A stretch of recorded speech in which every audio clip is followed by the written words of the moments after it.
नमस्कार दोस्तों, स्वागत है आपका एक बार फिर से हमारे YouTube channel target government job UK में। उम्मीद है आप लोगों की तैयारी बहुत अच्छी चल रही होगी। दोस्तों, आज मैं लेकर आया हूं एक और महत्वपूर्ण वीडियो जिसमें हम प्रीवियस ईयर क्वेश्चन को पढ़ेंगे।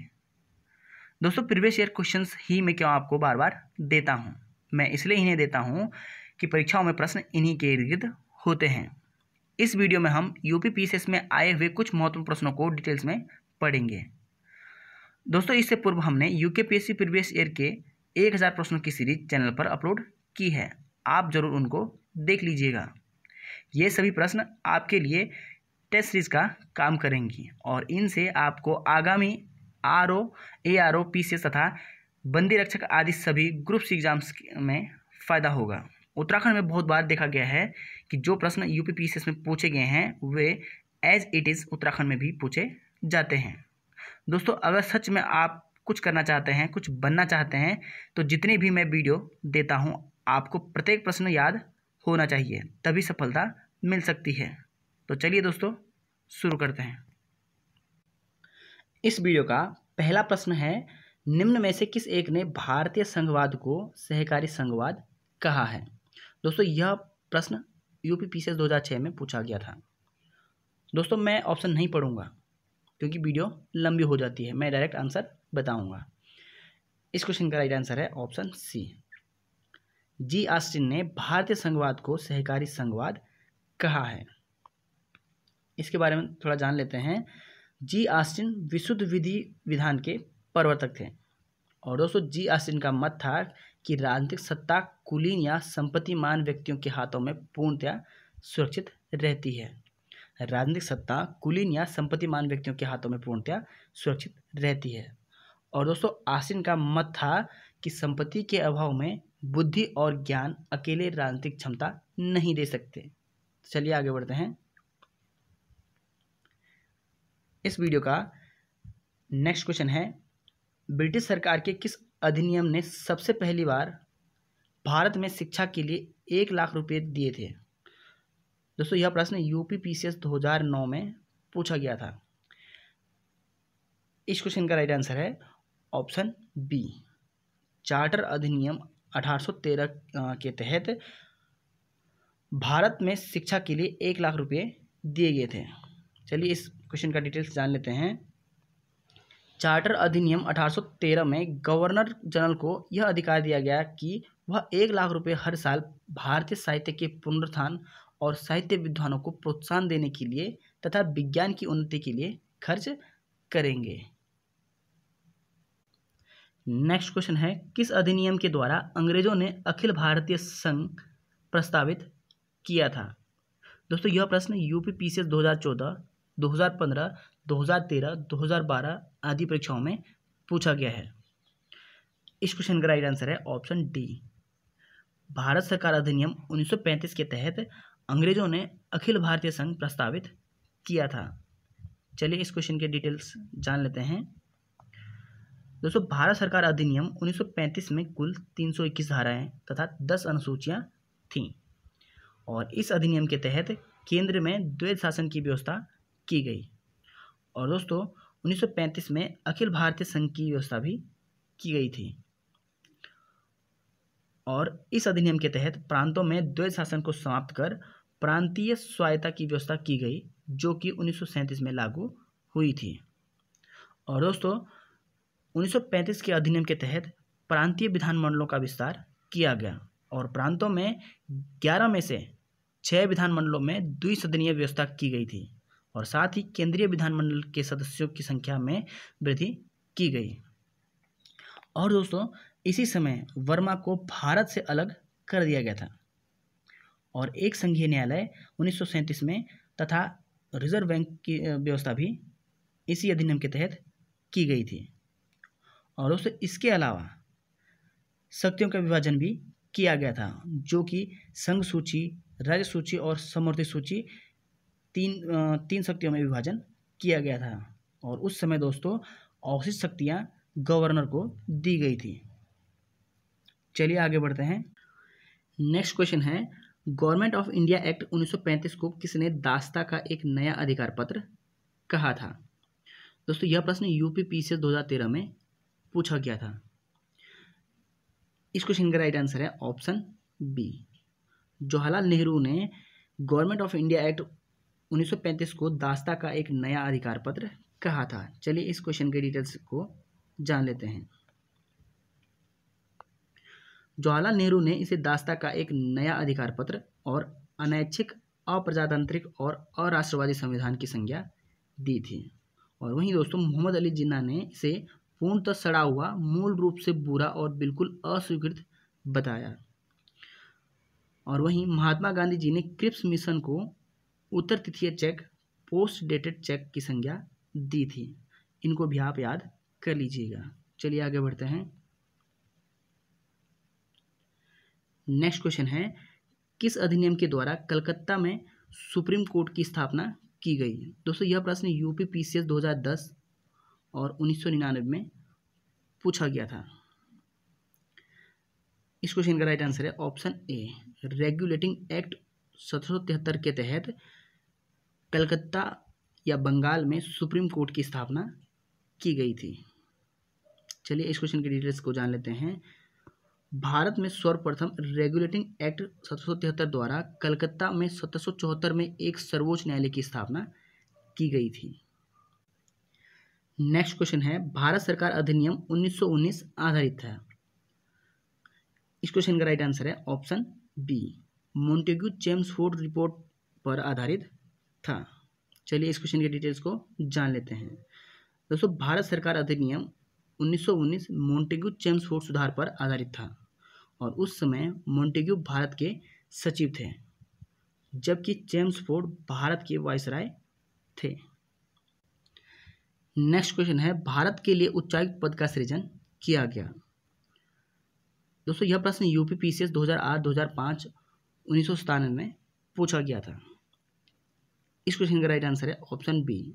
1919 के अधिनियम के अंतर्गत भारत के लिए उच्चायुक्त के पद का सृजन किया गया। चलिए इसका डिटेल्स जान लेते हैं।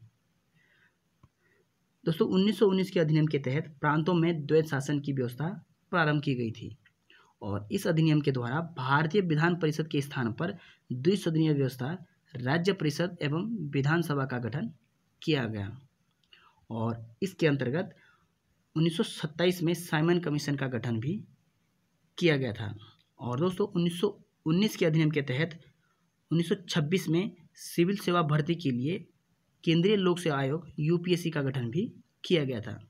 आप लोग इसको भी नोट कर लीजिएगा। और दोस्तों पहली बार केंद्रीय बजट को राज्यों के बजट से अलग कर दिया गया था और इसके तहत सांप्रदायिक आधार पर सिखों, भारतीय ईसाइयों, आंग्ल भारतीयों और यूरोपियों के लिए भी पृथक निर्वाचन की शुरुआत की गई थी। आप लोग इनको भी नोट कर लीजिएगा। चलिए आगे बढ़ते हैं। नेक्स्ट क्वेश्चन है, संविधान सभा का प्रथम सत्र कब हुआ? दोस्तों यह प्रश्न यूपी पीसीएस 2010 में पूछा गया था।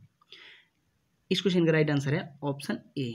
9 दिसंबर 1946 को संविधान सभा का प्रथम सत्र हुआ था। चलिए इस क्वेश्चन का डिटेल्स जान लेते हैं।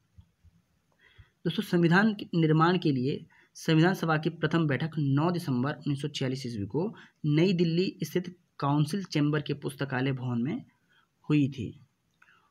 और दोस्तों संविधान सभा के वरिष्ठ सदस्य डॉक्टर सच्चिदानंद सिन्हा को संविधान सभा का अस्थायी अध्यक्ष चुना गया था। नेक्स्ट क्वेश्चन है, निम्नांकित में से कौन सा एक भारत शासन अधिनियम 1935 में स्वीकार किया हुआ महत्वपूर्ण और स्थायी अवयव नहीं है? ऑप्शन ए देश के लिए लिखित संविधान, ऑप्शन बी विधानमंडल के लिए निर्वाचित एवं जवाबदेह प्रतिनिधि, ऑप्शन सी एक संघ की योजना पर विचार, ऑप्शन डी विधानमंडल के लिए सरकारी सदस्यों का समवाचित या नोमिनेट किया जाना। इस क्वेश्चन का राइट आंसर है ऑप्शन ए, देश के लिए लिखित संविधान।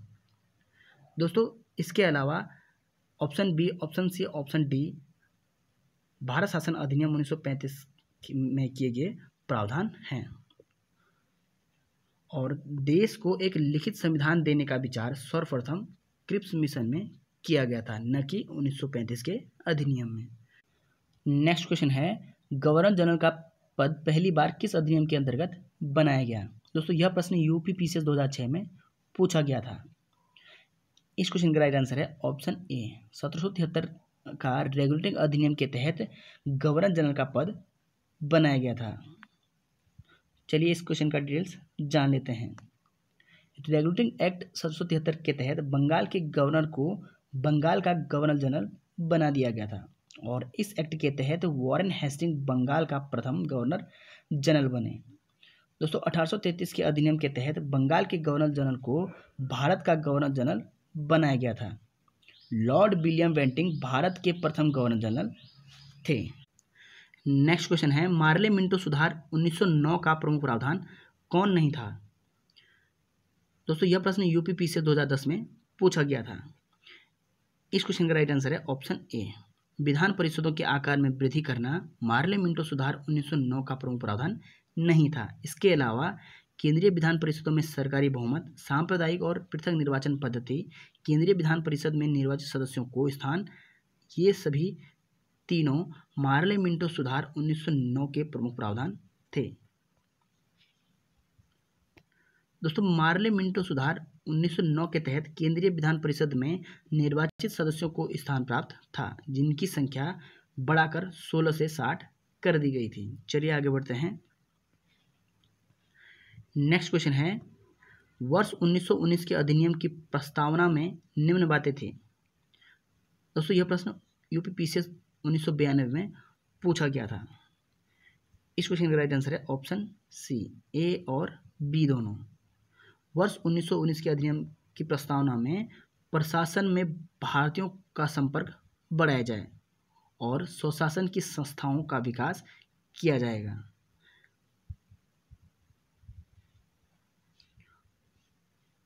वर्ष 1919 के अधिनियम का मुख्य उद्देश्य प्रशासन में भारतीयों का संपर्क बढ़ाना तथा स्वशासन की संस्थाओं का विकास करना अर्थात उत्तरदायी सरकार की स्थापना करना था।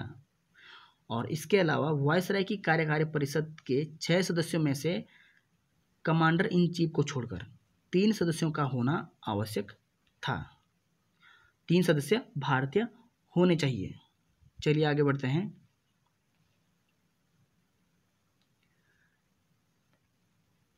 नेक्स्ट क्वेश्चन है, निम्नलिखित में से कौन से अधिनियम ने ब्रिटेन में एक ऐसे नियंत्रण बोर्ड की स्थापना का प्रावधान किया जिसके माध्यम से ब्रिटिश सरकार भारत में ईस्ट इंडिया कंपनी की दीवानी, सैनिक और राजस्व संबंधित सभी मामलों पर पूरी तरह नियंत्रण रख सके?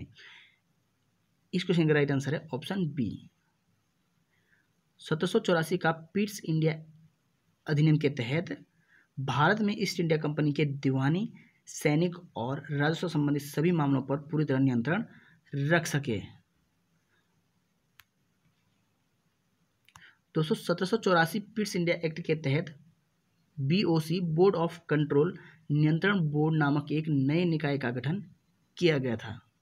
दोस्तों नियंत्रण बोर्ड को यह शक्ति थी कि वह ब्रिटिश नियंत्रित भारत में सभी दीवानी, सैनिक और राजस्व गतिविधियों का अधीक्षण एवं नियंत्रण कर सके, मतलब कंट्रोल कर सके। चलिए आगे बढ़ते हैं। नेक्स्ट क्वेश्चन है, निम्नलिखित अधिनियमों में से किस अधिनियम द्वारा गवर्नर जनरल की परिषद में एक विधि सदस्य की अभिवृद्धि हुई? इस क्वेश्चन का राइट आंसर है ऑप्शन डी। चार्टर अधिनियम 1833 के तहत गवर्नर जनरल की परिषद में एक विधि सदस्य की वृद्धि की गई थी।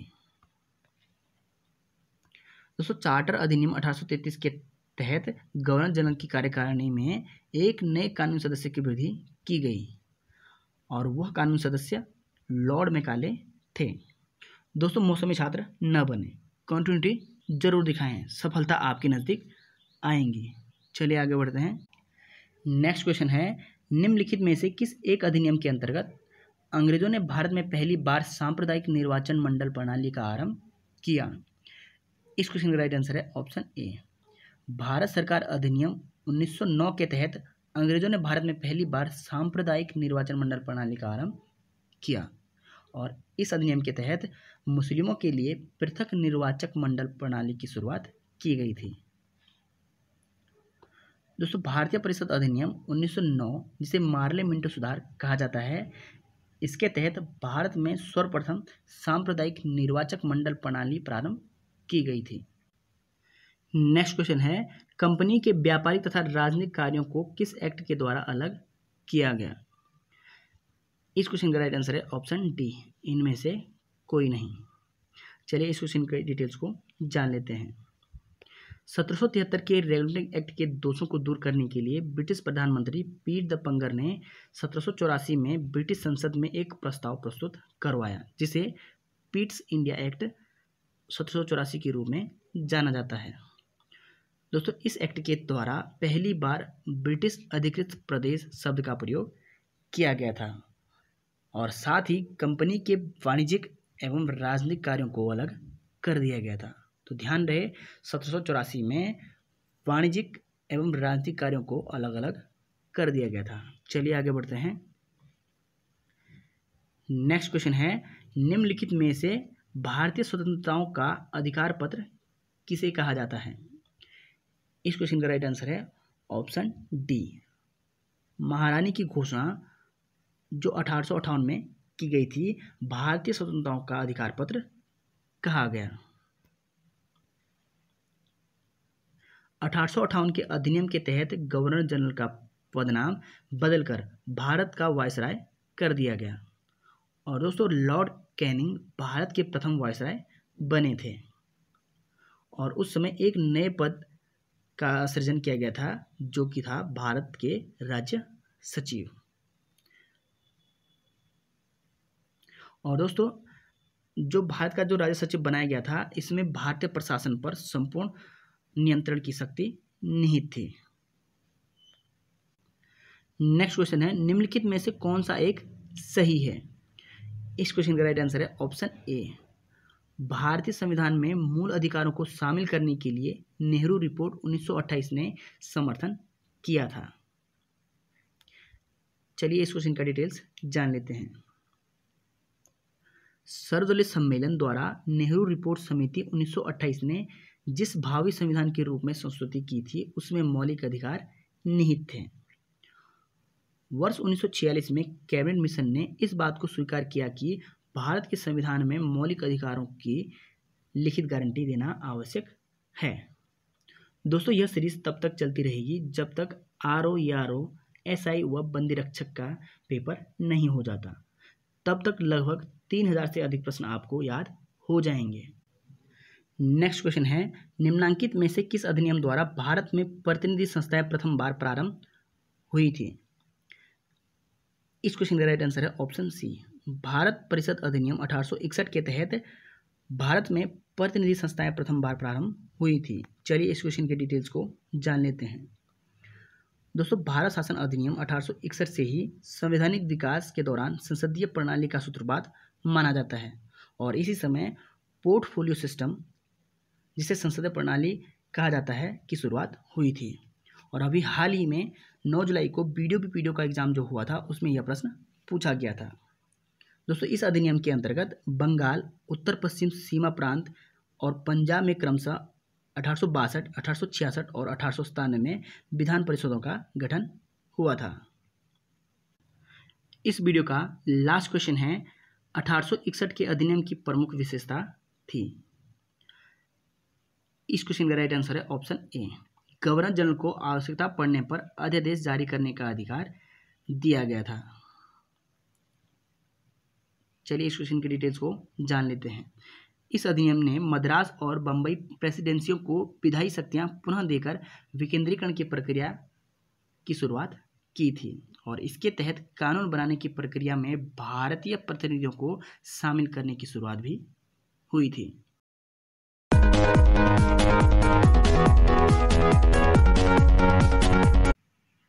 नमस्कार दोस्तों, स्वागत है आपका एक बार फिर से हमारे YouTube channel target government job UK में। उम्मीद है आप लोगों की तैयारी बहुत अच्छी चल रही होगी। दोस्तों, आज मैं लेकर आया हूं एक और महत्वपूर्ण वीडियो जिसमें हम प्रीवियस ईयर क्वेश्चन को पढ़ेंगे। दोस्तों, प्रीवियस ईयर क्वेश्चन से हमें एग्जामिनर द्वारा पूछे गए प्रश्नों की स्ट्रेटेजी समझ आ जाती है। इस वीडियो में हम यूपी पीसीएस में पूछे गए महत्वपूर्ण प्रश्नों को डिटेल्स में पढ़ेंगे। दोस्तों, इससे पूर्व हमने यूकेपीएससी प्रीवियस ईयर के 1000 प्रश्नों की सीरीज चैनल पर अपलोड की है। आप लोग प्लेस में जाकर ज़रूर उनको देख लीजिएगा। दोस्तों, प्रीवियस ईयर क्वेश्चंस आपके लिए टेस्ट सीरीज का काम करेंगी और इनसे आपको आगामी आरओ, ईआरओ, पीसीएस तथा बंदी रक्षक आदि सभी राज्य स्तरीय परीक्षाओं में फ़ायदा होगा। उत्तराखंड में बार बार देखा गया है कि जो प्रश्न यूपी पीसीएस में पूछे गए हैं वे एज इट इज़ उत्तराखंड में भी पूछे जाते हैं। दोस्तों, अगर आपको जल्दी सफलता प्राप्त करनी है तो आपको प्रीवियस ईयर क्वेश्चन को फॉलो करना पड़ेगा। तो चलिए दोस्तों, शुरू करते हैं। इस वीडियो का फर्स्ट क्वेश्चन है, भारतीय संविधान सभा के प्रथम दिन के अधिवेशन फर्स्ट डे सीजन की अध्यक्षता इन्होंने की थी। दोस्तों, मैं ऑप्शन नहीं पढ़ूंगा, मैं डायरेक्ट आंसर बताऊंगा क्योंकि वीडियो लंबी हो जाती है। इस क्वेश्चन का राइट आंसर है ऑप्शन डी, डॉक्टर सच्चिदानंद सिन्हा ने भारतीय संविधान सभा के प्रथम दिन के अधिवेशन की अध्यक्षता की थी। संविधान सभा की प्रथम बैठक की अध्यक्षता डॉक्टर सच्चिदानंद सिन्हा ने की थी। संविधान सभा की पहली बैठक 9 दिसंबर 1946 को हुई थी। दोस्तों, यह प्रश्न यूपी पीसीएस 2013, 2009, 2011 और 2015 में पूछा गया था। चलिए आगे बढ़ते हैं। नेक्स्ट क्वेश्चन है, निम्नलिखित में से कौन से दल का प्रतिनिधित्व भारत की संविधान निर्मात्री सभा में नहीं था? इस क्वेश्चन का राइट आंसर है ऑप्शन ए, लिबरल पार्टी का संविधान निर्मात्री सभा में प्रतिनिधित्व नहीं था, जबकि Hindu Mahasabha, scheduled caste federation, communist party, इन सभी का संविधान निर्मात्री सभा में प्रतिनिधित्व था। इस क्वेश्चन का डिटेल्स जान लेते हैं। भारत की संविधान निर्मात्री सभा में लिबरल पार्टी का प्रतिनिधित्व नहीं था, जबकि शेड्यूल कास्ट फेडरेशन के डॉक्टर भीमराव अंबेडकर बम्बई से और हिंदू महासभा के श्यामा प्रसाद मुखर्जी बंगाल से तथा कम्युनिस्ट पार्टी के सोमनाथ लाहिड़ी बंगाल से संविधान सभा के सदस्य थे। चलिए आगे बढ़ते हैं। नेक्स्ट क्वेश्चन है, निम्नलिखित में से कौन संविधान सभा का एक गैर कांग्रेसी सदस्य था? दोस्तों, यह प्रश्न यूपी पीसीएस 2010 में पूछा गया था। इस क्वेश्चन का राइट आंसर है option B, doctor Bhimrao Ambedkar संविधान सभा का एक गैर कांग्रेसी सदस्य था। डॉक्टर बी आर अंबेडकर संविधान सभा में एक गैर कांग्रेसी सदस्य थे और डॉक्टर बी आर अंबेडकर संविधान सभा के सदस्य के रूप में बम्बई से निर्वाचित हुए थे। तो दोस्तों, आप ये भी नोट करते चलिएगा। चलिए आगे बढ़ते हैं। नेक्स्ट क्वेश्चन है, ब्रिटिश संसद ने भारतीय स्वतंत्रता अधिनियम कब पारित किया था? इस क्वेश्चन का राइट आंसर है ऑप्शन सी, जुलाई 1947 में ब्रिटिश संसद ने भारतीय स्वतंत्रता अधिनियम पारित किया था। दोस्तों, यह प्रश्न यूपी पीसीएस 2012 व 2013 में पूछा गया था। चलिए इस क्वेश्चन का डिटेल्स जान लेते हैं। भारतीय स्वतंत्रता विधेयक 4 जुलाई 1947 को ब्रिटिश संसद में प्रस्तुत किया गया और 18 जुलाई 1947 को इस विधेयक को पारित किया गया था। दोस्तों, इसी दिन ब्रिटिश सम्राट के हस्ताक्षर के बाद यह अधिनियम प्रवर्तन में आ गया था। चलिए आगे बढ़ते हैं। नेक्स्ट क्वेश्चन है, पंडित जवाहरलाल नेहरू के नेतृत्व में अंतरिम सरकार का गठन कब हुआ था? इस क्वेश्चन का राइट आंसर है ऑप्शन सी, सितंबर 1946 में पंडित जवाहरलाल नेहरू के नेतृत्व में अंतरिम सरकार का गठन किया गया था। दोस्तों, यह प्रश्न यूपी पीसीएस 2006 में पूछा गया था। चलिए इस क्वेश्चन का डिटेल्स जान लेते हैं। 2 सितंबर 1946 को पंडित जवाहरलाल नेहरू की अध्यक्षता में अंतरिम सरकार का गठन किया गया और अंतरिम सरकार में मुस्लिम लीग शामिल नहीं थी, किंतु बाद में 26 अक्टूबर 1946 को मुस्लिम लीग के 5 सदस्यों को शामिल करते हुए अंतरिम सरकार का पुनर्गठन किया गया था। दोस्तों, वीडियो को अभी लाइक कर दीजिएगा क्योंकि आपके एक लाइक से हमें मोटिवेशन मिलता है, जिससे कि हम आपके लिए बेहतरीन कंटेंट ला सकें। चलिए आगे बढ़ते हैं। नेक्स्ट क्वेश्चन है, सूची 1 को सूची 2 से सम्मिलित कीजिए तथा सूचियों के नीचे दिए गए कोड का प्रयोग करके सही उत्तर का चयन कीजिए। भारतीय परिषद अधिनियम 1909 का सही मिलान हो जाएगा लॉर्ड मिंटो। दोस्तों, भारतीय परिषद अधिनियम 1909 को मिंटो मार्ले सुधार भी कहा जाता है और भारत शासन अधिनियम में प्रावधान किया गया था कि प्रांतों को स्वायत्तता दी जाएगी। तो इसका सही मिलान हो जाएगा प्रांतीय स्वायत्तता। और सी में दे रखा है लखनऊ समझौता। तो दोस्तों लखनऊ समझौता हुआ था 1916 में, और यह समझौता हुआ था कांग्रेस व मुस्लिम लीग के बीच। और डी में दे रखा है भारत शासन अधिनियम 1919। दोस्तों 1919 में प्रावधान किया गया था कि प्रांतों में द्विशासन पद्धति का आरंभ किया जाएगा। तो इस हिसाब से ऑप्शन का हम मिलान करेंगे तो इसका ऑप्शन सही ऑप्शन हो जाएगा ऑप्शन डी, 3 4 2 1। चलिए आगे बढ़ते हैं। नेक्स्ट क्वेश्चन है माउंटबेटन योजना आधार बनी। इस क्वेश्चन का राइट आंसर है ऑप्शन सी, देश के विभाजन का आधार बनी थी। 3 जून 1947 को लॉर्ड माउंटबेटन ने अपनी योजना प्रस्तुत की, जिसमें दोनों डोमिनियनों भारत और पाकिस्तान की राजनीतिक समस्या के समाधान के लिए देश के विभाजन को आवश्यक माना गया था।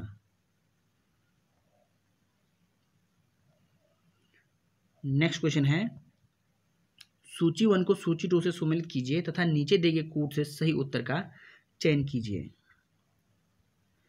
भारतीय परिषद अधिनियम 1892। दोस्तों इसका सही मिलान हो जाएगा 3। व्यवस्थापिका के सदस्यों को प्रश्न पूछने का अधिकार दिया गया था, बल्कि उस समय क्रॉस क्वेश्चन करने का अधिकार नहीं दिया गया था। और बी में दे रखा है भारतीय परिषद अधिनियम 1909। इसका सही मिलान हो जाएगा 4। प्रांतीय व्यवस्थापिकाओं में गैर सरकारी बहुमत। और सी में दे रखा है भारत सरकार अधिनियम 1919। तो इसका सही मिलान हो जाएगा 1, द्विसदनात्मक केंद्रीय व्यवस्थापिका। और डी में दे रखा है भारत सरकार अधिनियम 1935। तो दोस्तों 1935 में प्रावधान किया गया था कि केंद्र में द्वैध शासन की शुरुआत की जाएगी। तो इस प्रश्न का सही कूट हो जाएगा ऑप्शन बी, ए का 3, बी का 4, सी का 1 और डी का 2। चलिए आगे बढ़ते हैं। नेक्स्ट क्वेश्चन है कैबिनेट मिशन योजना 1946 में भारत के लिए प्रस्तावित किया। इस क्वेश्चन का राइट आंसर है ऑप्शन सी, कमजोर केंद्र सहित संघात्मक सरकार। इस क्वेश्चन के डिटेल्स को जान लेते हैं। कैबिनेट मिशन योजना 1946 में भारत के लिए कमजोर केंद्र सहित संघात्मक सरकार के गठन का प्रस्ताव था।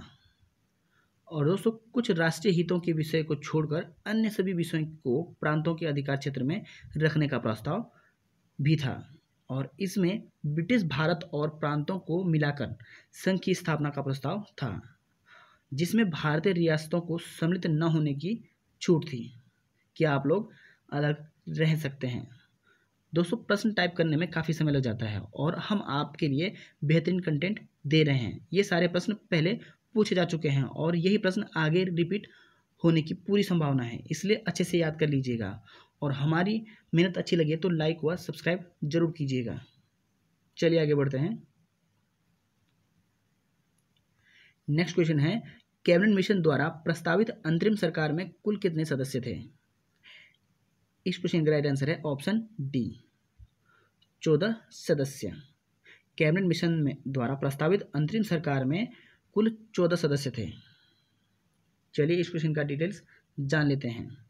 कैबिनेट मिशन द्वारा प्रस्तावित अंतरिम सरकार में लॉर्ड माउंटबेटन अध्यक्ष थे और जवाहरलाल नेहरू अंतरिम सरकार के उपाध्यक्ष थे। दोस्तों प्रथम अंतरिम सरकार की घोषणा 24 अगस्त 1946 को की गई थी। चलिए आगे बढ़ते हैं। नेक्स्ट क्वेश्चन है नीचे 2 वक्तव्य दिए हैं। कथन ए दीर्घा है भारत का संविधान देश की आवश्यकता की पूर्ति करता है, और कथन आ दीर्घा है इसको एक गृहीत संविधान कहा जाता है। दोस्तों उपरोक्त के संदर्भ में निम्न में से कौन एक सत्य है। चलिए इसके ऑप्शन देख लेते हैं। क्वेश्चन को आपने समझ लिया होगा। भारत का संविधान देश की आवश्यकता की पूर्ति करता है और इसको एक गृहीत संविधान कहा जाता है। ऑप्शन ए है ए और आर दोनों सत्य हैं और आर ए का सही स्पष्टीकरण है। ऑप्शन बी देखा है ए और आर दोनों सत्य हैं परंतु आर ए का सही स्पष्टीकरण नहीं है। ऑप्शन सी है ए सही है परंतु आर असत्य है और ऑप्शन डी देखा है ए असत्य है परंतु आर सही है। तो दोस्तों इसका सही उत्तर हो जाएगा ऑप्शन बी, ए और आर दोनों सत्य हैं परंतु आर ए का सही स्पष्टीकरण नहीं है। आर ए का सही स्पष्टीकरण नहीं है। दोस्तों भारतीय संविधान विश्व का सबसे बड़ा लिखित संविधान है और भारतीय संविधान के मूल स्रोत विदेशों के संविधान से लिए गए हैं जिसमें अमेरिका, कनाडा, जापान, ब्रिटेन व रूस के संविधान प्रमुख हैं। दोस्तों यह प्रश्न यूपीपीसीएस 2008 में पूछा गया था। नेक्स्ट क्वेश्चन है भारत सरकार अधिनियम 1935 का संघीय भाग लागू नहीं हुआ क्योंकि।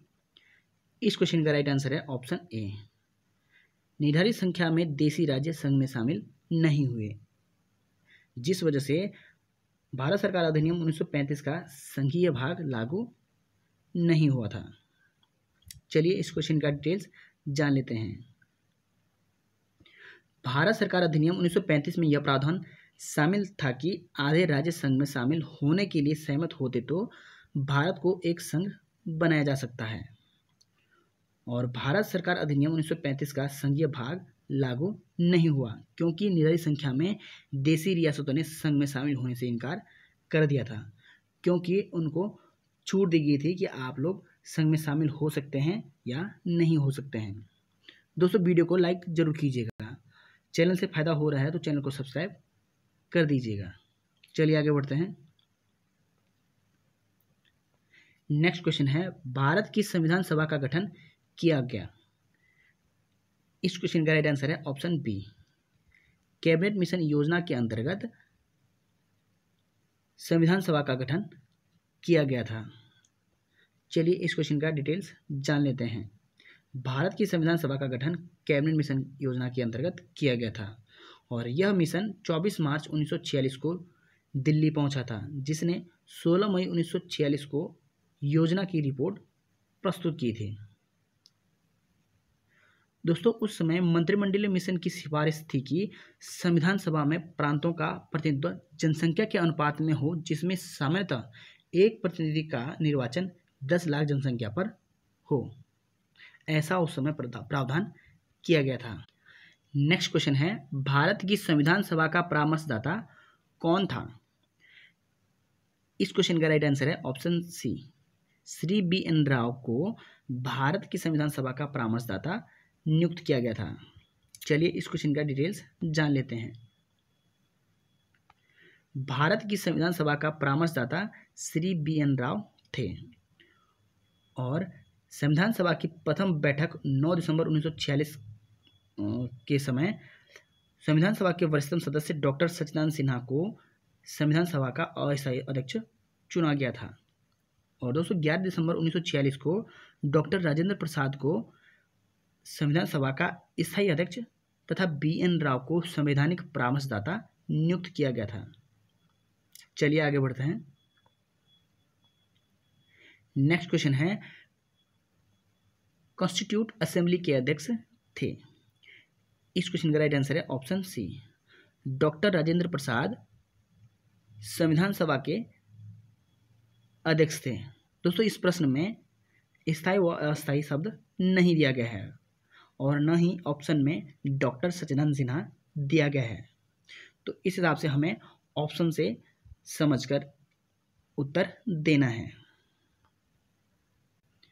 नेक्स्ट क्वेश्चन है निम्नलिखित घटनाओं पर विचार कीजिए तथा इन्हें सही कालानुक्रम में व्यवस्थित कीजिए। पहला देखा है प्रारूप समिति की नियुक्ति और दूसरा देखा है भारतीय संविधान पारित हुआ, तीसरा देखा है भारतीय संविधान के लागू होने की तिथि और चौथा देखा है संविधान सभा की पहली बैठक। तो दोस्तों इसका सही कालानुक्रम हो जाएगा, सबसे पहले हुई थी संविधान सभा की पहली बैठक और संविधान सभा की पहली बैठक हुई थी 9 दिसंबर 1946 को और उसके बाद प्रारूप समिति की नियुक्ति हुई थी और प्रारूप समिति की नियुक्ति हुई थी 29 अगस्त 1946 को। और उसके बाद भारतीय संविधान पारित हुआ था 26 नवंबर 1949 को। और लास्ट में आएगा भारतीय संविधान के लागू होने की तिथि 26 जनवरी 1950। तो दोस्तों इसका सही उत्तर हो जाएगा ऑप्शन डी 4, 1, 2, 3। चलिए आगे बढ़ते हैं। नेक्स्ट क्वेश्चन है, भारत को एक संविधान देने का प्रस्ताव संविधान सभा द्वारा पारित किया गया था। इस क्वेश्चन का राइट आंसर है ऑप्शन बी। जनवरी 22, 1947 को भारत को एक संविधान देने का प्रस्ताव संविधान सभा द्वारा पारित किया गया था। चलिए इस क्वेश्चन का डिटेल्स जान लेते हैं। 13 दिसंबर 1946 को पंडित जवाहरलाल नेहरू ने संविधान का उद्देश्य प्रस्ताव सभा में प्रस्तुत किया था और 22 जनवरी 1947 को संविधान सभा द्वारा भारत को एक संविधान देने का उद्देश्य प्रस्ताव पारित किया गया था। दोस्तों ध्यान रहे, प्रस्तुत 13 दिसंबर 1946 को किया गया था और 22 जनवरी 1947 को पारित किया गया था। नेक्स्ट क्वेश्चन है, वर्ष 1946 में गठित संविधान सभा के बारे में निम्नलिखित में से कौन सा कथन सही है? इस क्वेश्चन का राइट आंसर है ऑप्शन सी। अधिकतर सदस्य प्रांतीय विधानसभाओं द्वारा निर्वाचित किए गए थे, यह कथन सही है। और सभी सदस्य भारतीय राष्ट्रीय कांग्रेस तथा मुस्लिम लीग द्वारा संयुक्त रूप से मनोनीत किए गए थे, यह कथन गलत है। और सभी सदस्य ब्रिटिश सरकार द्वारा मनोनीत किए गए थे, यह कथन भी असत्य है। और सभी सदस्य जनता द्वारा निर्वाचित किए गए थे, यह कथन भी असत्य है। भारत के संविधान के निर्माण के लिए गठित संविधान सभा के अधिकतर सदस्य प्रांतीय विधानसभाओं के प्रतिनिधियों द्वारा निर्वाचित किए गए थे। दोस्तों जल्दी से सभी पार्ट्स को देख लो और समझकर याद करने की कोशिश कीजिएगा। प्रीवियस ईयर क्वेश्चंस परीक्षाओं की दृष्टि से मोस्ट इंपॉर्टेंट है, इसलिए स्किप करके गलती मत करना। चलिए आगे बढ़ते हैं। नेक्स्ट क्वेश्चन है, भारत की संविधान सभा की अंतिम बैठक की सही तिथि बताइए। इस क्वेश्चन का राइट आंसर है ऑप्शन सी। 24 जनवरी 1950 को भारत की संविधान सभा की अंतिम बैठक हुई थी। चलिए इस क्वेश्चन की डिटेल्स जान लेते हैं। संविधान सभा की प्रथम बैठक 9 दिसंबर 1946 को हुई थी, जिसकी अध्यक्षता डॉक्टर सच्चिदानंद सिन्हा ने की थी और डॉक्टर सच्चिदानंद सिन्हा संविधान सभा के अस्थायी अध्यक्ष चुने गए थे। और दोस्तों 11 दिसंबर 1946 को संविधान सभा की दूसरी बैठक हुई थी, जिसमें डॉक्टर राजेंद्र प्रसाद को संविधान सभा का स्थायी अध्यक्ष चुना गया। दोस्तों संविधान सभा में कुल 11 अधिवेशन हुए थे और संविधान सभा की अंतिम बैठक 12वीं बैठक 24 जनवरी 1950 को हुई थी। और दोस्तों इसी दिन डॉक्टर राजेंद्र प्रसाद को भारत का प्रथम राष्ट्रपति अंतरिम राष्ट्रपति चुना गया था और संविधान सभा को भंग करके उसे अंतरिम संसद में परिवर्तित कर दिया गया था। चलिए आगे बढ़ते हैं। इस वीडियो का लास्ट क्वेश्चन है, भारत है एक लोकतांत्रिक गणतंत्र, एक प्रातिनिधिक लोकतंत्र और एक लोकतांत्रिक समाज या समाजवाद से बंधा हुआ। नीचे दिए कूट में से सही उत्तर का चयन कीजिए। तो दोस्तों इसमें सभी ऑप्शन सही हैं। भारत एक लोकतांत्रिक गणतंत्र है, एक प्रातिनिधिक लोकतंत्र है और एक लोकतांत्रिक समाज है और समाजवाद से बंधा हुआ है। तो इसका सही कूट हो जाएगा ऑप्शन डी, सभी चारों। चलिए इस क्वेश्चन का डिटेल्स जान लेते हैं। भारत एक लोकतांत्रिक प्रातिनिधिक लोकतंत्र है। भारतीय संविधान की प्रस्तावना भारत को एक संपूर्ण प्रभुत्व संपन्न समाजवादी पंथ निरपेक्ष लोकतंत्रात्मक गणराज्य बनाने की बात करता है। लोकतांत्रिक आधारित व्यवस्था में भारत एक लोकतांत्रिक समाज में परिणत हुआ है। दोस्तों आपको इसी प्रकार के प्रश्नों को पढ़ना है क्योंकि कंपटीशन का लेवल बहुत हाई हो चुका है। उम्मीद है आपको हमारी वीडियो से जरूर फायदा होगा। इस वीडियो का फर्स्ट क्वेश्चन है, हम न्यायिक पुनर्विलोकन की व्यवस्था देखते हैं। दोस्तों मैं ऑप्शन नहीं पढ़ूंगा, मैं डायरेक्ट आंसर बताऊंगा क्योंकि वीडियो लंबी हो जाती है। इस क्वेश्चन का राइट आंसर है ऑप्शन डी। भारत और यूएसए दोनों देश के संविधान में न्यायिक पुनर्विलोकन की व्यवस्था की गई है। दोस्तों यह प्रश्न यूपीपीसीएस 2006, 2008, 2012 व 2013 में पूछा गया है। चलिए इस क्वेश्चन का डिटेल्स जान लेते हैं। न्यायिक पुनर्विलोकन की व्यवस्था भारत और यूएसए दोनों देश में है और न्यायिक पुनर्विलोकन के अंतर्गत न्यायालयों को शक्ति है कि वह विधानमंडल के कानूनों तथा कार्यपालिकाओं के आदेशों की जांच कर सकते हैं। इसके अलावा भारतीय संविधान द्वारा उच्चतम न्यायालय और उच्च न्यायालयों को अनुच्छेद 13, अनुच्छेद 32 और अनुच्छेद 226 में न्यायिक पुनर्विलोकन की शक्ति प्रदान की गई है। आप लोग इनको भी याद कर लीजिएगा। चलिए आगे बढ़ते हैं। नेक्स्ट क्वेश्चन है, निम्नलिखित में से कौन सा एक युग्म सही सम्मिलित नहीं है? ऑप्शन ए मौलिक अधिकार संयुक्त राज्य अमेरिका, ऑप्शन बी राज्य के नीति निर्देशक तत्व आयरलैंड, ऑप्शन सी केंद्र की आवश्यक शक्तियाँ ऑस्ट्रेलिया, ऑप्शन डी आपातकालीन शक्तियाँ जर्मनी।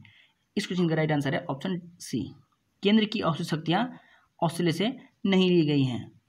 आवश्यक शक्तियाँ कनाडा के संविधान से ली गई हैं। इसके अलावा संसदीय शासन प्रणाली ब्रिटेन के संविधान से ली गई हैं और राष्ट्रपति पर महाभियोग व उपराष्ट्रपति का पद अमेरिका के संविधान से लिया गया है। समता, स्वतंत्रता और बंधुता के आदर्श फ्रांस के संविधान से लिया गया है।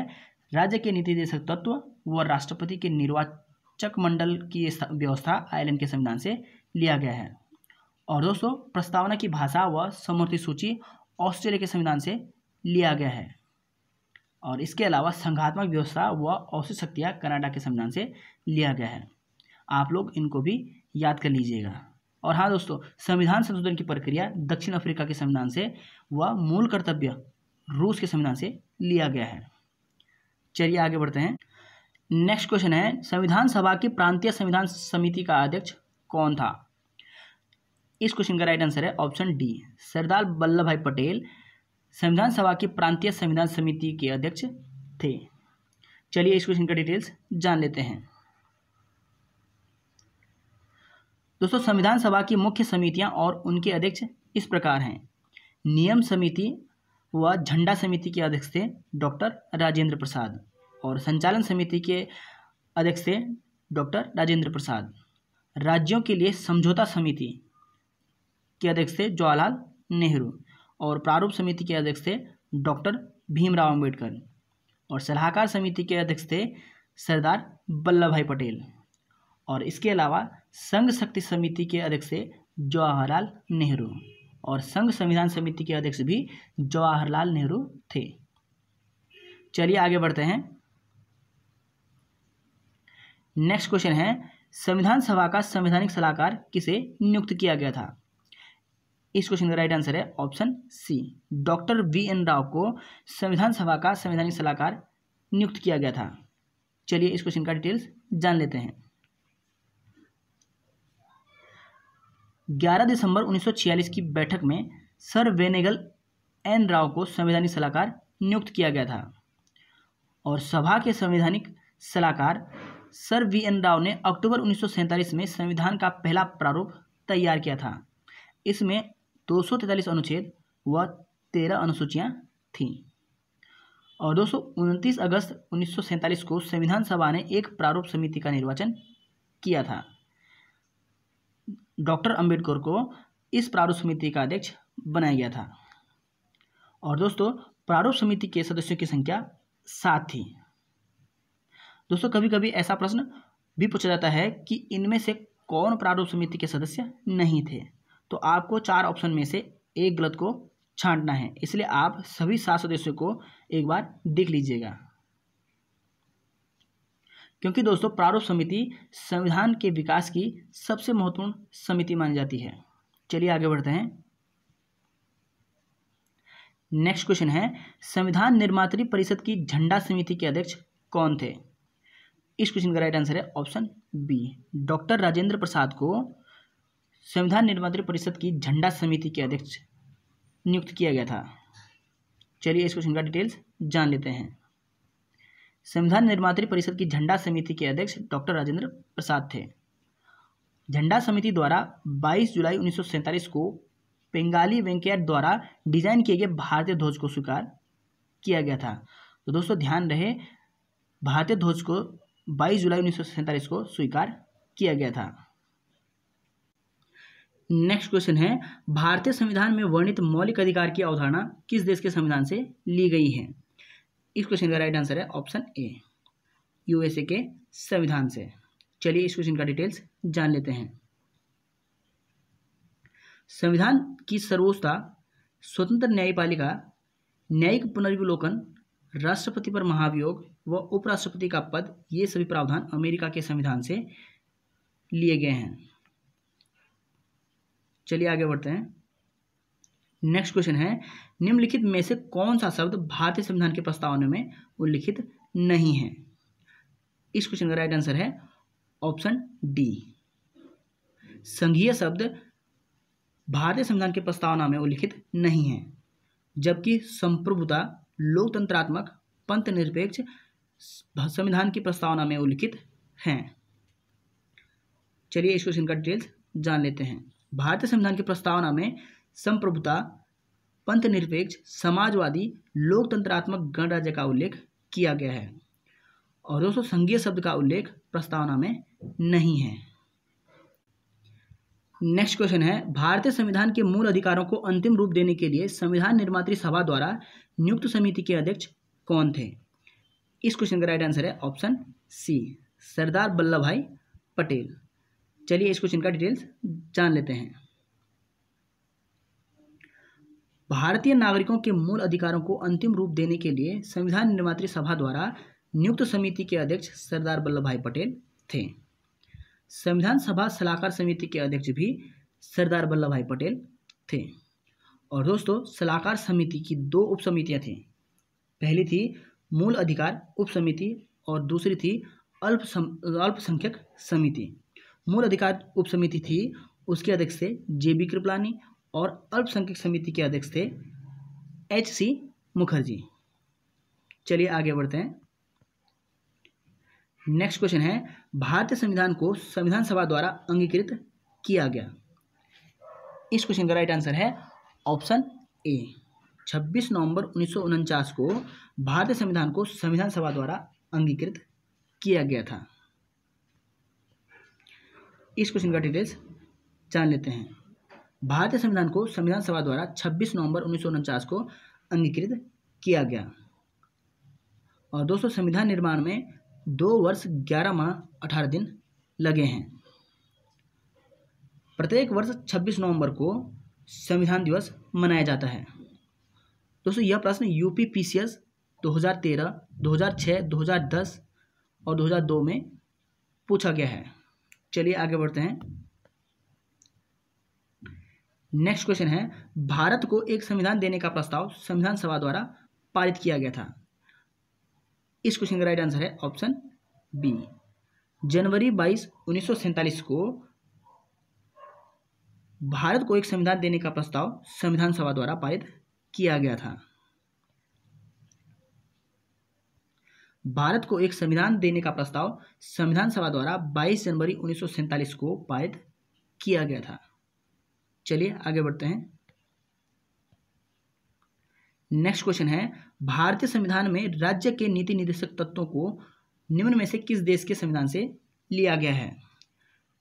इस क्वेश्चन का राइट आंसर है ऑप्शन सी, आयरलैंड के संविधान से राज्य के नीति निर्देशक तत्वों को लिया गया है।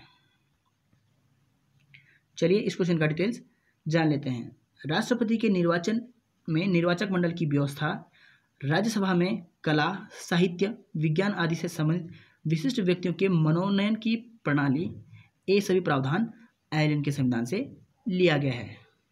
चलिए आगे बढ़ते हैं। नेक्स्ट क्वेश्चन है, क्या आप मुझे एक भी स्वतंत्र देश दिखा सकते हैं जहां पृथक मताधिकार हो? अंग्रेज जा चुके हैं परंतु वे शरारत छोड़ गए हैं। निम्नलिखित में से किसने उपयुक्त वाक्य को संविधान सभा के बहस में कहा था? इस क्वेश्चन का राइट आंसर है ऑप्शन सी, सरदार वल्लभ भाई पटेल ने संविधान सभा के बहस में कहा था, क्या आप मुझे एक भी स्वतंत्र देश दिखा सकते हैं जहां पृथक मताधिकार हो? अंग्रेज जा चुके हैं परंतु वे शरारत छोड़ गए हैं। दोस्तों यह प्रश्न यूपीपीसीएस प्री 2021 में पूछा गया है। चलिए आगे बढ़ते हैं। नेक्स्ट क्वेश्चन है, इंडिया अर्थात भारत राज्यों का एक संघ होगा। यूनियन शब्द किस देश के संविधान से ग्रहण किया गया है? इस क्वेश्चन का राइट आंसर है ऑप्शन सी, कनाडा के संविधान से। दोस्तों यूनियन शब्द या संघीय शब्द कनाडा के संविधान से लिया गया है। यह क्वेश्चन यूपीपीसीएस 2023 में पूछा गया है। चलिए इस क्वेश्चन का डिटेल्स जान लेते हैं। इंडिया अर्थात भारत राज्यों का एक संघ होगा। यूनियन शब्द कनाडा के संविधान से लिया गया है। दोस्तों यह संसदीय प्रणाली की सरकार वाला एक स्वतंत्र प्रभुसत्ता संपन्न समाजवादी लोकतांत्रिक गणराज्य है। चलिए आगे बढ़ते हैं। नेक्स्ट क्वेश्चन है, भारतीय संविधान के विषय में निम्नलिखित कथन निम्न में से किसका है? भारतीय संविधान अधिक कठोर तथा अधिक लचीले के मध्य एक अच्छा संतुलन स्थापित करता है। इस क्वेश्चन का राइट आंसर है ऑप्शन डी, केसी व्हीलर ने कहा था कि भारतीय संविधान अधिक कठोर तथा अधिक लचीले के मध्य एक अच्छा संतुलन स्थापित करता है। केसी व्हीलर के अनुसार भारतीय संविधान अति कठोरता तथा अति लचीलापन के मध्य अच्छा संतुलन स्थापित करता है। दोस्तों कुछ करने का जुनून हो तो परेशानी भी हमारा कुछ नहीं बिगाड़ सकती, इसलिए अपने लक्ष्य पर हमेशा समर्पित रहें। चलिए आगे बढ़ते हैं। नेक्स्ट क्वेश्चन है, निम्नलिखित कथनों में से कौन सा कथन सही नहीं है? इस क्वेश्चन का राइट आंसर है ऑप्शन डी, संविधान के अंतर्गत मूल अधिकारों का आरक्षक भारत का राष्ट्रपति है। यह ऑप्शन गलत है। बाकी तीनों ऑप्शन के.एम. मुंशी संविधान का प्रारूप बनाने वाली समिति के सदस्य थे। संविधान सभा द्वारा भारतीय संविधान स्वीकार किया गया। बलवंत राय मेहता समिति रिपोर्ट 1957 द्वारा पंचायती राज की संस्तुति की गई। ये तीनों ऑप्शन सही हैं। चलिए इस क्वेश्चन का डिटेल्स जान लेते हैं। भारतीय संविधान के अनुच्छेद 13 व अनुच्छेद 32 के अंतर्गत भारत के सर्वोच्च न्यायालय को भारतीय संविधान में उल्लिखित मूल अधिकारों का संरक्षक घोषित किया गया है। चलिए आगे बढ़ते हैं। नेक्स्ट क्वेश्चन है, भारत के संविधान में समवर्ती सूची की अवधारणा ग्रहित की गई है। इस क्वेश्चन का राइट आंसर है ऑप्शन डी, ऑस्ट्रेलिया के संविधान से समवर्ती सूची की अवधारणा ली गई है। चलिए इस क्वेश्चन का डिटेल्स जान लेते हैं। दोस्तों इसके अलावा प्रस्तावना की भाषा व संयुक्त बैठक की अवधारणा भी ऑस्ट्रेलिया के संविधान से लिया गया है। दोस्तों वीडियो को लाइक जरूर कीजिए और चैनल पर नए हो तो चैनल को सब्सक्राइब कर दीजिएगा। नेक्स्ट क्वेश्चन है, संविधान सभा में भारतीय संविधान का तृतीय वाचन कब शुरू हुआ था? इस क्वेश्चन का राइट आंसर है ऑप्शन ए, 14 नवंबर 1949 को भारतीय संविधान का तृतीय वाचन शुरू हुआ था। चलिए इस क्वेश्चन का डिटेल्स जान लेते हैं। संविधान पर तीसरी बैठक 14 नवंबर 1949 से विचार होना शुरू हुआ और इस बैठक में डॉक्टर भीमराव अंबेडकर ने the constitution as settled by the assembly be passed प्रस्ताव पेश किया था। संविधान प्रारूप को पेश कर इस प्रस्ताव को 26 नवंबर 1949 को पारित कर दिया गया। चलिए आगे बढ़ते हैं। नेक्स्ट क्वेश्चन है, इनमें से कौन भारत का प्रथम कानून मंत्री था? Option A Jawaharlal Nehru, option B doctor VR. Ambedkar, option C Maulana Abul Kalam Azad, option D TT. Krishnamachari. इस क्वेश्चन का राइट आंसर है option B, doctor Bhimrao Ambedkar Bharat के प्रथम कानून मंत्री बनाए गए थे। चलिए इस क्वेश्चन का डिटेल्स जान लेते हैं। अंतरिम सरकार में योगेंद्र नाथ मंडल विधि मंत्री थे, जबकि स्वतंत्र भारत के प्रथम विधि मंत्री डॉक्टर भीमराव अम्बेडकर को बनाया गया था। चलिए आगे बढ़ते हैं। किसने कहा था संविधान सभा कांग्रेस थी और कांग्रेस भारत था? Option A Austin, option B CR. Attlee, option C Winston Churchill, option D Lord Mountbatten.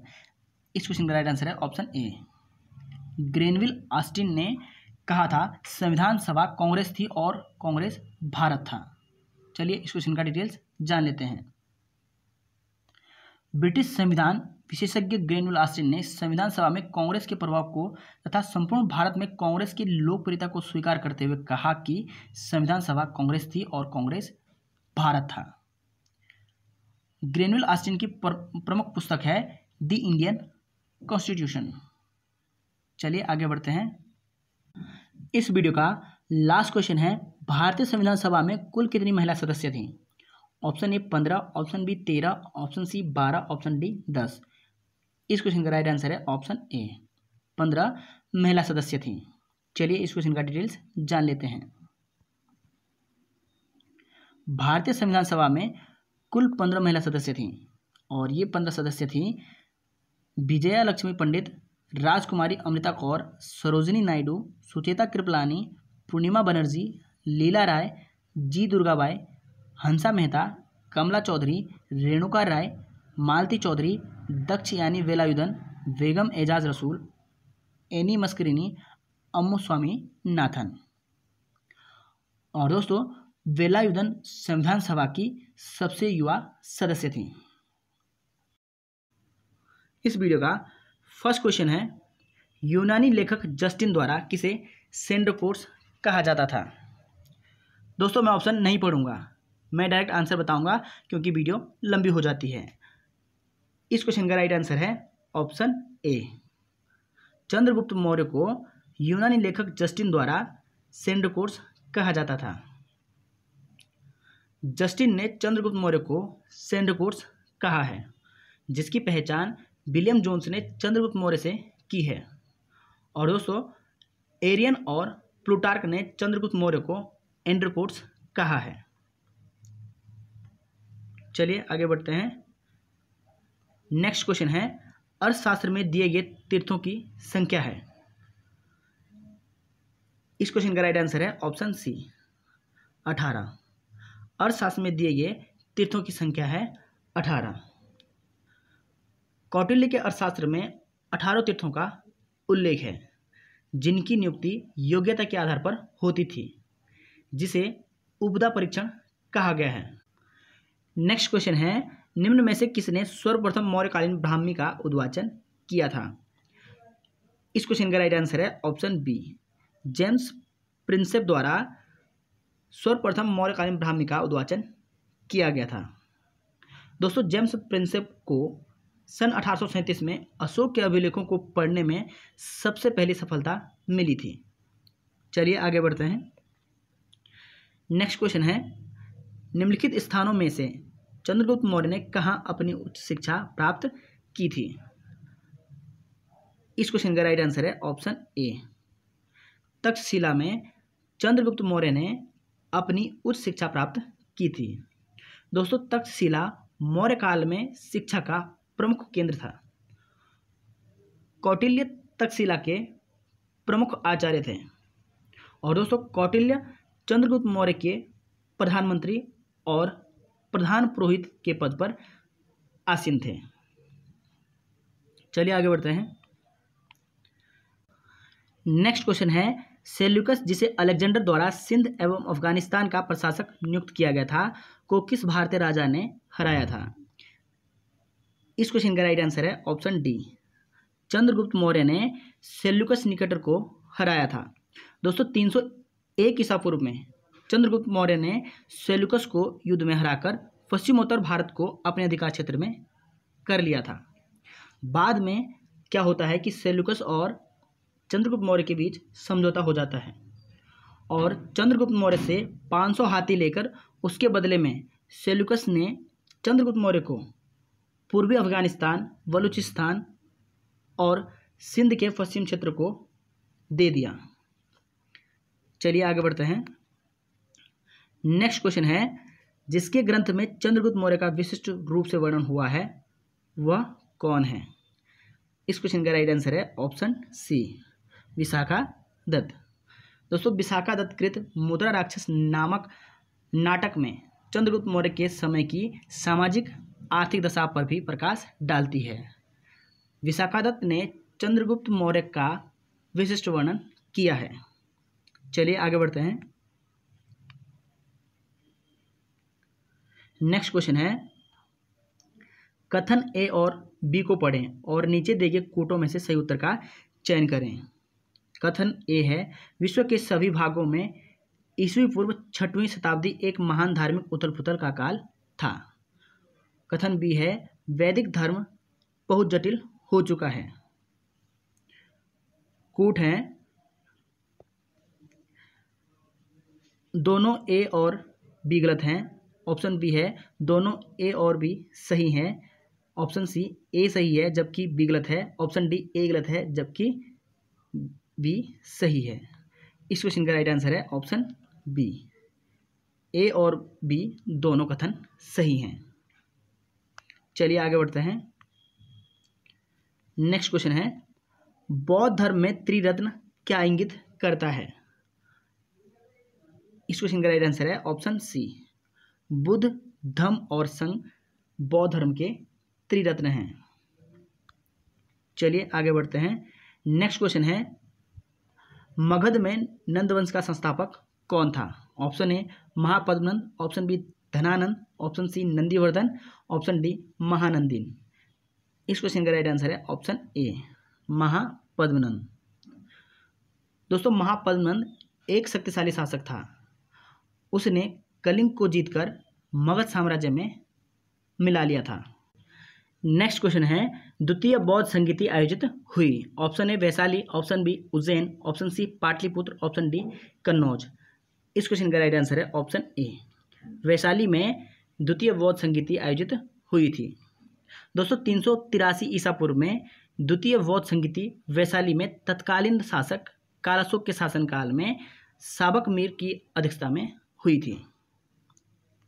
चलिए आगे बढ़ते हैं। गौतम बुद्ध ने ज्ञान किस स्थान पर प्राप्त किया। Option A Rajgriha, option B Lumbini, option C Shravasti, option D Bodhgaya. इस क्वेश्चन का राइट आंसर है ऑप्शन डी बोधगया में गौतम बुद्ध ने ज्ञान की प्राप्ति की थी। दोस्तों गौतम बुद्ध को 35 वर्ष की अवस्था में उरुवेला अथवा बोधगया में निरंजना नदी के तट पर पीपल वृक्ष के नीचे ज्ञान प्राप्त हुआ और ज्ञान प्राप्ति के बाद ही वे बुद्ध कहलाए। चलिए आगे बढ़ते हैं। नेक्स्ट क्वेश्चन है गौतम बुद्ध का जन्म स्थान है। Option A Bodhgaya, option B Vaishali, option C Lumbini, option D Sarnath. इस क्वेश्चन का राइट आंसर है ऑप्शन सी गौतम बुद्ध का जन्म स्थान लुम्बिनी है। दोस्तों गौतम बुद्ध का जन्म 563 ईसा पूर्व में शाक्य नामक क्षत्रिय कुल में कपिलवस्तु के निकट नेपाल के तराई क्षेत्र में अवस्थित लुम्बिनी में हुआ था। चलिए आगे बढ़ते हैं। नेक्स्ट क्वेश्चन है बिंबिसार का संबंध था। ऑप्शन ए लिच्छवी वंश से, ऑप्शन बी गुप्त वंश से, ऑप्शन सी हर्यक वंश से, ऑप्शन डी उपयुक्त में से कोई नहीं। इस क्वेश्चन का राइट आंसर है ऑप्शन सी बिंबिसार का संबंध हर्यक वंश से था। दोस्तों मगध साम्राज्य का वास्तविक संस्थापक बिंबिसार ही था और बिंबिसार गौतम बुद्ध के समकालीन था। चलिए आगे बढ़ते हैं। नेक्स्ट क्वेश्चन है नयवाद दर्शन का संबंध है। ऑप्शन ए ब्राह्मण धर्म से, ऑप्शन बी बौद्ध ग्रंथ से, ऑप्शन सी जैन धर्म से, ऑप्शन डी आजीवक संप्रदाय से। इस क्वेश्चन का राइट आंसर है ऑप्शन सी नयवाद दर्शन का संबंध जैन धर्म से है। दोस्तों जैन दर्शन में ज्ञान के 3 स्रोत माने गए हैं और ये ज्ञान के 3 स्रोत हैं प्रत्यक्ष, और दूसरा है अनुमान, तथा तीसरा है तीर्थंकरों का वचन। चलिए आगे बढ़ते हैं। बुद्ध ने निर्वाण प्राप्त किया। ऑप्शन ए तक्षशिला में, ऑप्शन बी चंपा, ऑप्शन सी कौशाम्बी में, ऑप्शन डी कुशीनगर। इस क्वेश्चन का राइट आंसर है ऑप्शन डी कुशीनगर में। दोस्तों 483 ईसा पूर्व में 80 वर्ष की अवस्था में गौतम बुद्ध ने शरीर त्याग दिया था और बौद्ध ग्रंथों में इसे महापरिनिर्वाण कहा जाता है। बौद्ध ग्रंथों में इसे महापरिनिर्वाण कहा जाता है। चलिए आगे बढ़ते हैं। नेक्स्ट क्वेश्चन है वैदिक देवमंडल में निम्न में से कौन देवता युद्ध का देवता माना जाता है। Option A Varuna, option B Indra, option C Mitra, option D Agni. इस क्वेश्चन का राइट आंसर है ऑप्शन बी इंद्र को युद्ध का देवता माना जाता है। दोस्तों इंद्र का अथर्ववेद में व्यापक रूप से वर्णन किया गया है। इंद्र को विश्व का स्वामी और संसार में पहला मनस्वी तथा प्रकाश युक्त वस्तुओं का उत्पादक माना गया है। चलिए आगे बढ़ते हैं। नेक्स्ट क्वेश्चन है, न्याय दर्शन के संस्थापक थे? Option A Kapil, option B Kanada, option C Gautam, option D Jaimini. इस क्वेश्चन का राइट आंसर है ऑप्शन सी, गौतम न्याय दर्शन के संस्थापक थे। और दोस्तों सांख्य दर्शन के प्रतिपादक कपिल थे, वैशेषिक दर्शन के प्रतिपादक कणाद थे, पूर्व मीमांसा के संस्थापक जैमिनी थे। दोस्तों वीडियो काफ़ी मेहनत से बनाई जाती है, सिलेक्टेड क्वेश्चन ही आपके लिए लाए जाते हैं जिनके 99% परीक्षा में आने की संभावना होती है, इसलिए वीडियो को जरूर लाइक कर दीजिएगा। चलिए आगे बढ़ते हैं। नेक्स्ट क्वेश्चन है, किस वैदिक ग्रंथ में वर्ण शब्द का सर्वप्रथम उल्लेख मिलता है? Option A Rigveda, option B Atharvaveda, option C Samaveda, option D Yajurveda. इस क्वेश्चन का राइट आंसर है ऑप्शन ए, ऋग्वेद में वर्ण शब्द का सर्वप्रथम उल्लेख मिलता है। दोस्तों ऋग्वेद में वर्ण व्यवस्था का निर्धारण पेशे के आधार पर किया गया है। ऋग्वेद सबसे प्राचीन वेद है जिसमें 10 मंडल तथा 1028 सूक्त हैं। नेक्स्ट क्वेश्चन है, कौन सा शब्द ऋग्वेद में उल्लिखित नहीं है? ऑप्शन ए जन, ऑप्शन बी जनपद, ऑप्शन सी संग्राम, ऑप्शन डी ग्राम।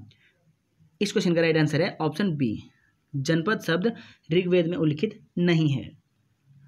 दोस्तों ऋग्वेद में जन, संग्राम व ग्राम प्रशासन की इकाइयाँ थीं। दोस्तों अगर आपने इस वीडियो से कुछ सीखा हो तो चैनल को सब्सक्राइब जरूर कीजिएगा, आगे भी आपको हमारी वीडियो से और फ़ायदा होने वाला है। चलिए आगे बढ़ते हैं। इस वीडियो का लास्ट क्वेश्चन है, ऋग्वेद में बहुधा वर्णित यौ है? ऑप्शन ए चावल, ऑप्शन बी सेम, ऑप्शन सी गेहूं, ऑप्शन डी जौ। इस क्वेश्चन का राइट आंसर है ऑप्शन डी, जौ ऋग्वेद में वर्णित यौ को कहा गया है। तो चलिए दोस्तों इस वीडियो को यहीं एंड करते हैं, मिलते हैं नेक्स्ट वीडियो में। तब तक खूब मेहनत कीजिए, खूब रिवाइज कीजिए। जय हिंद, जय देवभूमि।